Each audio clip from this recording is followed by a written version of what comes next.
This is Money, Motivation, and Mike. And here we are once again at the top of the food chain today, Jason. After our Ted Turner episode and the passing of Ted Turner, there's going to be another passing. And that is LIV Golf. LIV Golf. Now, the LIV, do you know how they come up with that? No. LIV and Roman numerals is 54. Okay.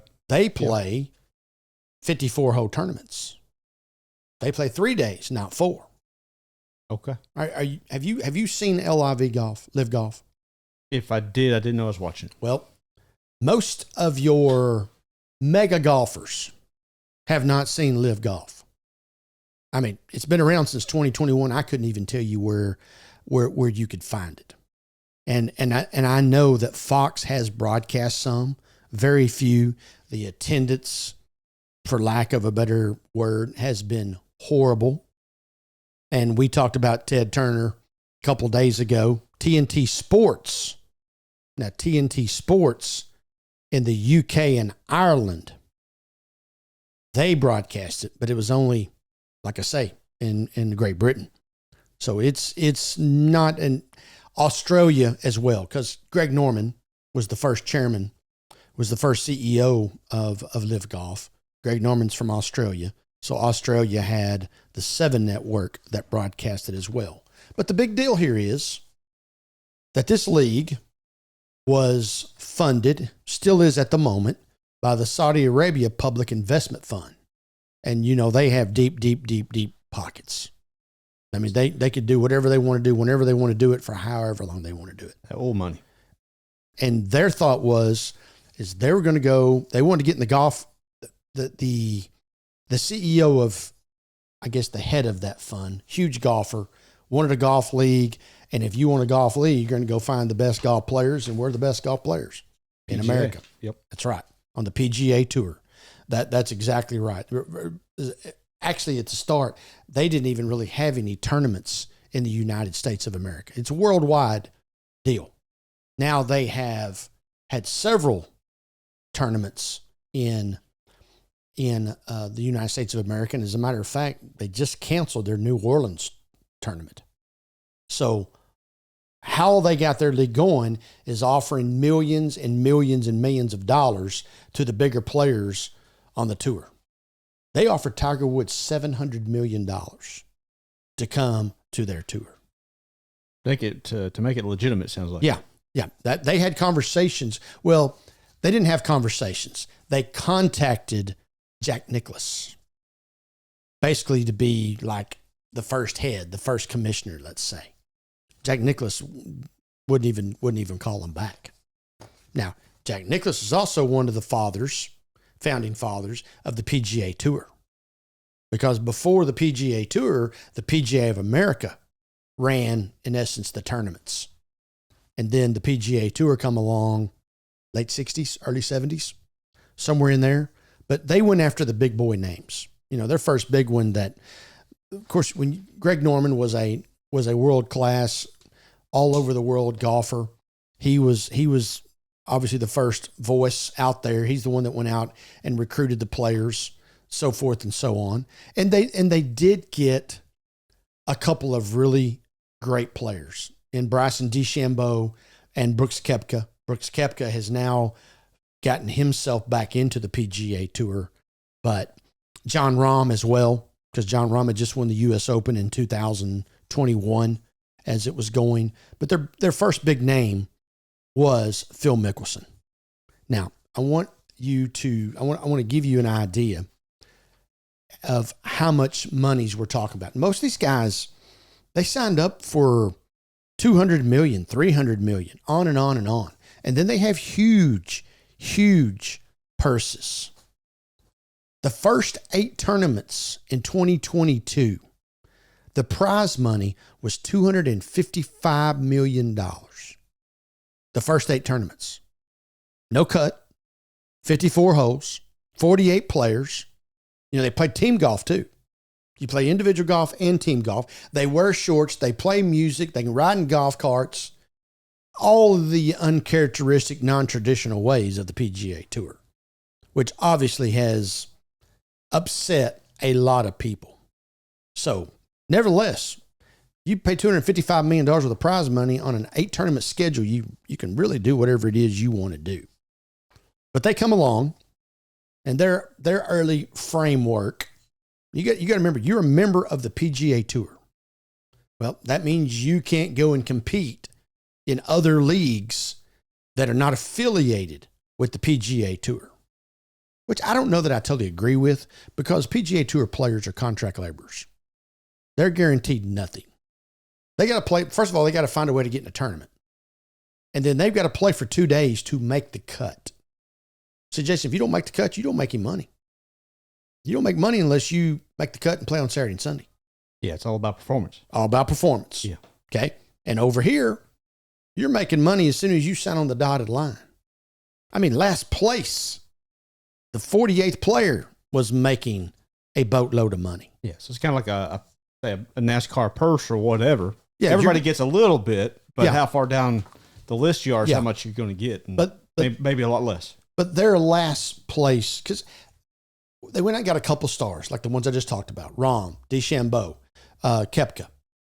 But the rest of them were at the end of their careers. No one's really interested in going and watching 55-year-old Phil Mickelson. And as great as he once was. Exactly. He's not Tiger Woods. Yeah. Most of their players were in their 40s. Now, they had some young guys that were right out of college that had no name. Their other big names were guys at the end of their career. I mean, you'd go sign up for it too. You played 25 years, and now they're going to offer you $100 million to come and join their tour. You're going to go do what's best for you. Sure. And I mean, it's not like you are giving up a whole lot by going and joining LIV. But once again, the big deal here is that they have withdrew their funding. It's going to be fun to see over the next year, especially at the end of this year, how these players that, in essence, have cut their throats are allowed, or what it's going to take for them to get back on the PGA Tour. So, LIV went all the way back to being announced publicly in 2019. Going to be known as the Premier Golf League. Okay? PGA Tour Commissioner Jay Monahan responded by implying that golfers who choose to play in the new league would be barred from PGA Tour events. So they all knew this going in. Later in 2020, the PGA European Tour and the PGA Tour formed an alliance to work together to basically hold hands in a membership. They were going to be together. You go play on the LIV, you're out of both of these. And in essence, that's what's happened. Now, we'll take DeChambeau, who's won the U.S. Open. Okay, so he's a former champion. He automatically gets in. Okay, but now remember, the U.S. Open's not ran by the tour. The U.S. Open is ran by the USGA. So there's no conflict there. Okay. The PGA Championship is ran by the PGA of America, not the PGA Tour. So the Phil Mickelson, he's won the PGA Championship. He can go play in that. Koepka's won the PGA Championship. He can go play in that. But to get into these other tournaments, it goes by world rankings. Okay. If you're not getting any points, every time you play in a tournament, every time you finish, you get points. But they were not recognizing the LIV Golf tournaments. So when you play in that tournament, you get big money, but you don't get any points. And you drop and you drop and you drop. And then your eligibility into some of these signature events, you no longer get in, that are not affiliated with the PGA Tour. The British Open, let's say, the Ireland Open. And that's how it strokes. So over the course of the last, well, they had their first season in 2022, like I said, coming out with that big money. And over the course of the last 3 or 4 years, these guys have made some large monies. Jon Rahm, since 2022, actually that's incorrect because Jon Rahm didn't join their tour till I think 2024. He wasn't right off Jon Rahm did not join that tour until 2024. Him and Terrell Hatton. Jon Rahm, since joining the tour, the LIV Tour, has made $74,976,946. He's the number one career money earner on the LIV Tour. Impressive. Have you ever heard of Joaquin Niemann? No. He's made $68,550,427. Have you ever heard of Taylor Gooch? Can't say I have. Okay. Now, what I think is interesting about the guys I just talked about, Taylor Gooch is from Del City, Oklahoma. Really? Yeah. He's made $66,452,780. He lives 2 hours north of you, Jason. You've never heard of him. My next door neighbor didn't even know it. Because he plays on the 54 tour. How about that? Yeah. Their top 10, the 10th career money earner since 2022, Brandon Grace, has made $36 million. Still impressive to me. Oh, it's huge. Yeah. I mean, you got guys that could not get on the tour that have went over there, and let's just say they're player 40 through 48, and they've made enough money, they don't ever have to hit a golf club again if they don't want to. Sure. So some of them you can't blame for doing it. Yeah. And some of these guys I've just talked about that you've never heard of.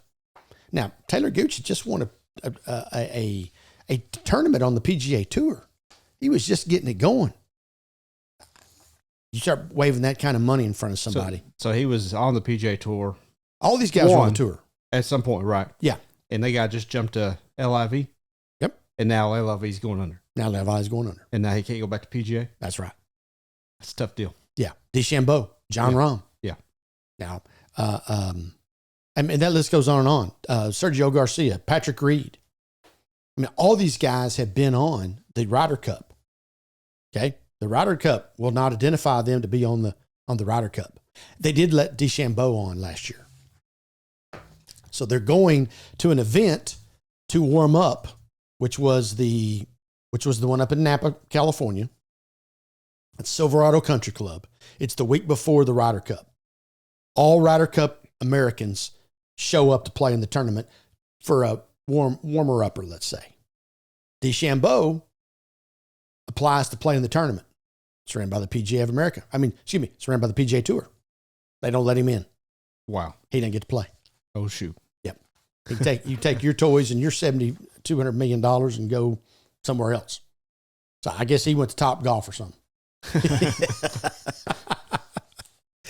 Nevertheless, I think it's important to point out that because golf, right now, more people are watching golf than they are hockey and baseball. I believe it, but I think the fan who is watching, who has grown up with golf, is more of the mindset of what a PGA Tour is. 100%. Versus what it sounds like a party over here with LIV. That's exactly what it is. Yeah, it's just it doesn't quite fit the fan base. It's called exhibition golf. Yeah. It's like the Harlem Globetrotters showing up in your local town.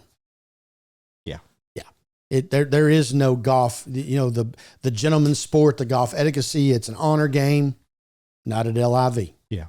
Wasn't this similar to the XFL thing back in the 90s? It was, but the XFL was ran by the NFL. Was it? The USFL in the 80s. Yeah. That was who was rivaling the NFL. McMahon was part of XFL. Was he? Yeah. All right. Well, then if he was, then it wasn't a part of the NFL. I stand corrected. No affiliation. But they had a World Football League in the 70s. Yeah. And then they had the USFL in the 80s. Okay. And then that was highly financed. And they got big mega stars. Reggie White, Herschel Walker, Steve Young, Nate Newton. Yeah. All those guys went to the USFL. Jim Kelly, big time stuff. Yeah. Do you remember who the commissioner was of the USFL? No. Donald J. Trump. Okay. Yeah, I remember he had some involvement, but I think he had a little bit of involvement, maybe just financially with XFL as well. He owned the New Jersey Generals. Okay. Obviously, the New York area. Yeah. That was his team, and he was the commissioner. That is why when he's campaigning the Herschel Walkers of the world and him showing up on stage with, in essence, black presence, that's from the 1980s when those guys worked for him as football players. Payback, buddy. So, nevertheless, it appears that LIV is going away. That is a good thing, in my opinion, for golf. They say they're still looking for someone to back them, but yeah.